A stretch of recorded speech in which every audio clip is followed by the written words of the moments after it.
Thanks for joining me on Give Cheese a Chance, where I encourage you to make cheeses at home. I'm Mary Ann. A while ago, I wanted to make a video tutorial about how to make Brie cheese at home. The problem was I had several very good recipes, but I didn't know which one made the best tasting Brie. So what I did is I made 4 different Bries using 4 different recipes, and I had friends come over to judge those 4 Bries so that I could know objectively which recipe made the best tasting Brie. And if you haven't seen that video yet, I'm going to give you a link in the description below so you can watch that Brie judging video. So today's video is where I show you how I made the Brie that won. So let's get busy making the Brie that won.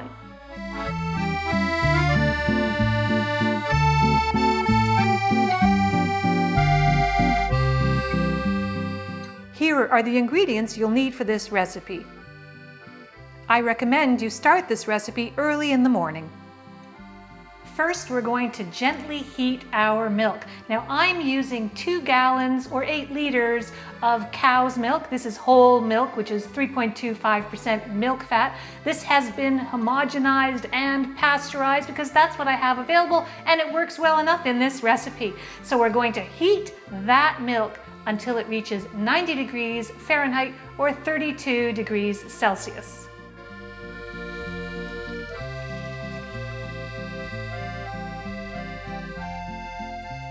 We're going to heat this milk slowly, stirring occasionally, being careful not to overheat it. And a digital thermometer is very precise for monitoring the temperature of your milk. We've reached our target temperature, so it's time to turn off the heat and add our bacterial and fungal cultures. We'll be using 1/4 teaspoon of MM100 bacterial culture, but if you don't have this one, you can use another alternative like Floridanica or MA4001. They'll work just fine too. So 1/4 teaspoon sprinkle onto the surface of the milk. And then we'll be adding the smallest amount of yeast. Now this is totally optional. I just find it makes the taste of this Brie cheese a little more complex. So try and measure out 1/128th of a teaspoon. I use my 1/64th of a teaspoon and try and measure out 1/2 of that. And next we need 1/32nd of a teaspoon of Penicillium Candidum. And sprinkle that on the surface. And lastly, we need another very small amount of Decant Candidum. I'm using number 17, but you can use number 13 or 15 if you don't have version 17. And we need such a small amount, again, 1/128th of a teaspoon. Now let all of these cultures sit on the surface of your milk for 3 minutes while they rehydrate. And now that the time is up, it's time to mix in the bacterial cultures that are sitting on the surface. So make sure you push the milk that's at the top into the bottom of the pot so that the cultures get incorporated throughout the milk. So we're going to stir for 1 minute. And when the minute is finished, we're going to put the lid onto the pot. And we're going to let that incubate for 1 hour. And during this time, the bacteria are going to start converting the milk sugars, or lactose, into lactic acid. So I'll see you in 1 hour. In the meantime, dissolve 1/2 of a rennet tablet into 1/2 of a cup of non-chlorinated water. You don't want to use chlorinated water in this case because the chlorine will interfere with the action of the rennet and the bacteria. And measure out 1/2 of a teaspoon of calcium chloride solution into 1/8 of a cup of non-chlorinated water. By adding calcium back into the milk, we are restoring the calcium balance which was lost when the milk was pasteurized and homogenized. The 1 hour incubation time is now finished. So it's time to add our calcium chloride solution and give it a good stir. And then we're going to add our dissolved rennet solution into the milk. and give it a very good stir. We're going to stir it for 1 minute, making sure it's thoroughly mixed throughout. And at the end of that 1 minute, we're going to still the milk, cover it, and let it sit undisturbed for an additional 50 minutes. And during this time, the rennet is going to convert our liquid milk into a gel-like state. So I'll see you in 50 minutes. So the time is now up and we're going to look inside the pot. We want to check for a clean break, which means we want to check that the milk has fully gelled. And we do that by making a small cut in the milk. And then we try and open that cut and we see if we have 2 solid pieces or is it still liquidy. If it is still liquidy, then you want to put the lid back onto the pot and give it another 10 to 15 minutes. Then you come back and check for a clean break again. But I can see that we have an excellent clean break here. So it's time to proceed to the next step. So let's cut the curd into cubes.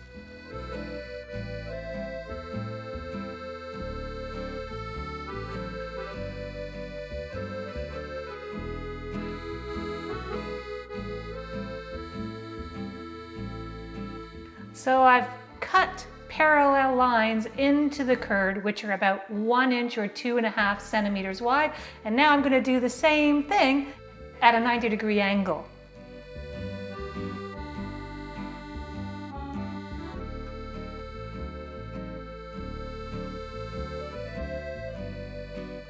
And now, in order to create a 3-dimensional cube, we have to make some horizontal cuts, which are hard to do in a tall pot, but just do the best that you can.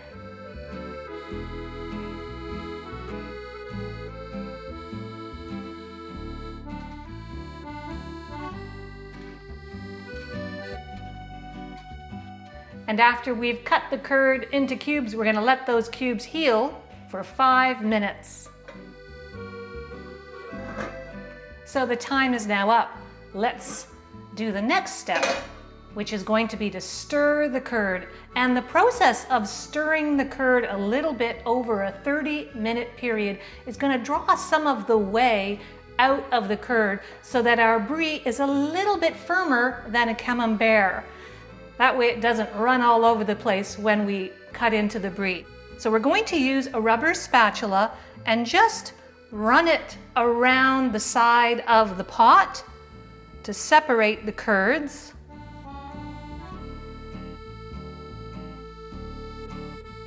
And we're going to do this for just about 15 to 20 seconds every 5 minutes over a 30-minute period.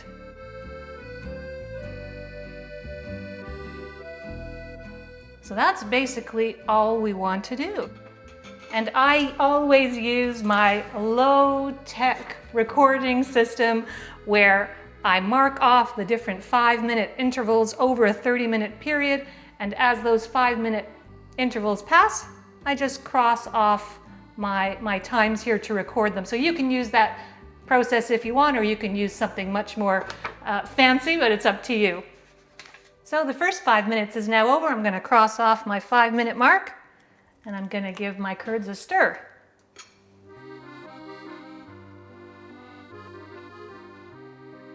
Now it's the 10-minute mark. And we're going to stir our curds again.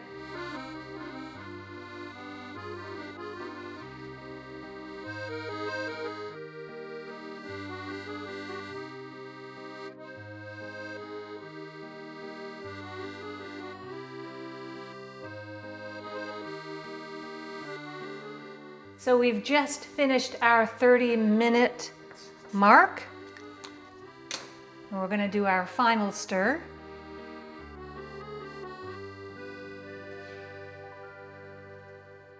And then we're going to let the curds settle to the bottom of the pot and then take the pot over to the sink. So I've brought my pot over to the sink, and I've also set up my mold over a roasting rack, and that's so that the rack will catch all of the whey as it drips out of the mold. So the next thing is we're going to try and decant all of this whey into the sink. And I've got a strainer here in case any of the curds escape.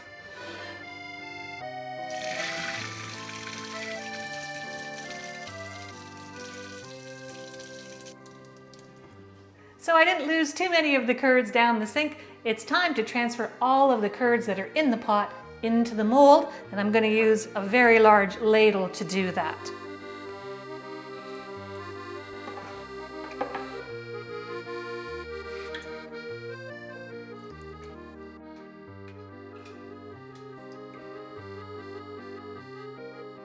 And now that all the curds are in the mold, we're going to let that drain for 1 hour. So the 1 hour timer is now done, and a lot of whey has gone into the bottom of my roasting rack. I'm going to drain that whey right into the sink because I don't need it. And now is the time to flip my Brie. What I'm going to do is I'm going to take 2 sushi mats and put them perpendicular to each other. I'm going to place them on top of my mold, and I'm going to flip the whole thing.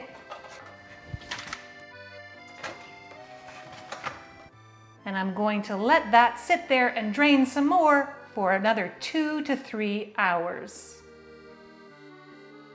And when the time has passed, flip the cheese again and let it drain for another 2 to 3 hours.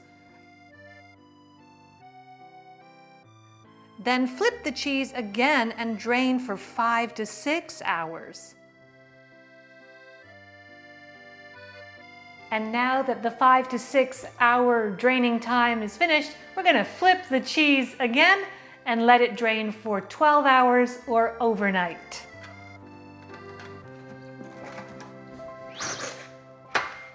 I'll see you tomorrow morning. Well, it's now the next morning, so it's time to unmold the cheese and weigh it.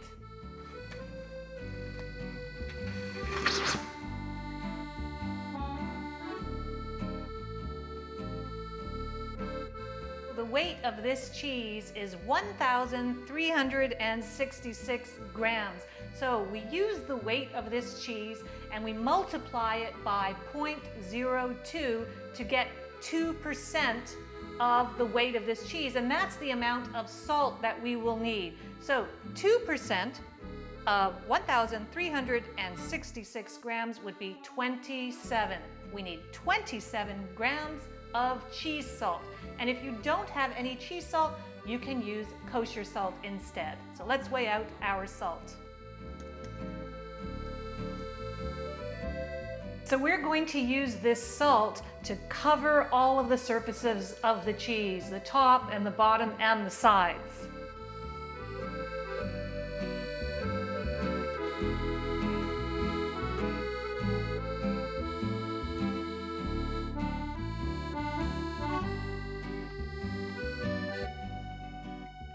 This salting process helps to draw out more moisture from the cheese, and it preserves better, it tastes better, and it develops a better rind. So it's very important to salt your cheese at this step. And once it's fully salted, we want it to drain at room temperature for another 24 hours. And in about 12 hours or so, come by and flip it to the other side so that all of the surfaces get exposed to the air and dry equally. So I'll see you in 24 hours. It's now the next day and the salt has been incorporated into the cheese and the surface has dried up a little bit, which is what we want. So it's now time to use our ripening box. I have a ripening box here which has a little tray on the bottom, and I use a little bit of plastic matting on the top, and underneath that I put a piece of paper towel. This is just to absorb any extra moisture. And the purpose of the tray is to allow air to reach the bottom of the cheese. We don't want the cheese to be sitting on the bottom of the bucket. So we're going to lift the cheese and put it on a tray. So I'm going to take my cheese and flip it over and put it directly into my ripening box. I'm going to try and control the airflow and humidity in this box by placing a lid on top of the box, but leaving it just a little bit ajar. That way some air can go in and circulate around the cheese. The ideal maturing temperature is between 10 and 13 degrees Celsius or 50 to 55 degrees Fahrenheit.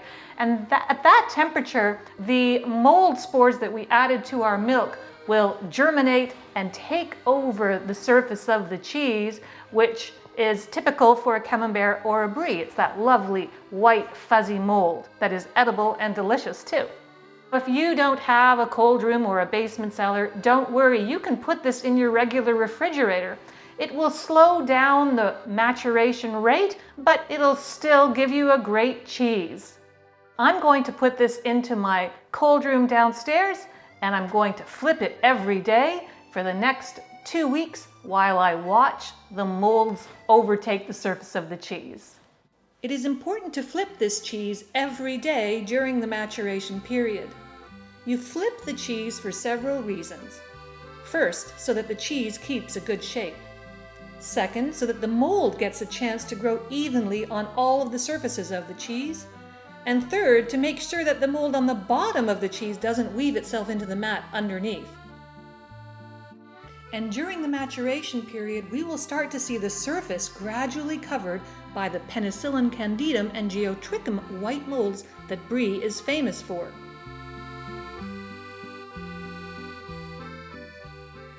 And when the cheese is totally covered in mold, at about the 7 to 14 day mark, you can wrap it in a breathable cheese paper and then transfer it to a regular 4-degree fridge. This cheese will be ready to eat in about 4 weeks. You will know it is ready when the center of the cheese has a little give. It feels less hard and is a little more soft. After 31 days of waiting, I just couldn't wait any longer, so I unwrapped the cheese. The coat of this cheese is beautiful, nice and white, a little wrinkly. It smells mushroomy and fresh like a forest floor. There's no smell of ammonia here, so let's cut into it.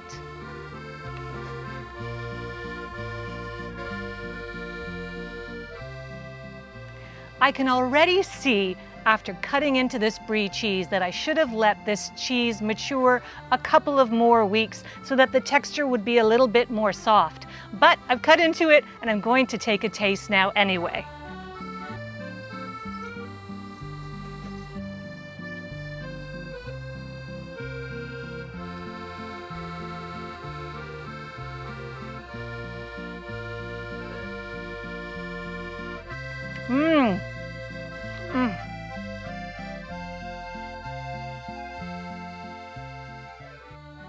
I have to tell you, this cheese is delicious.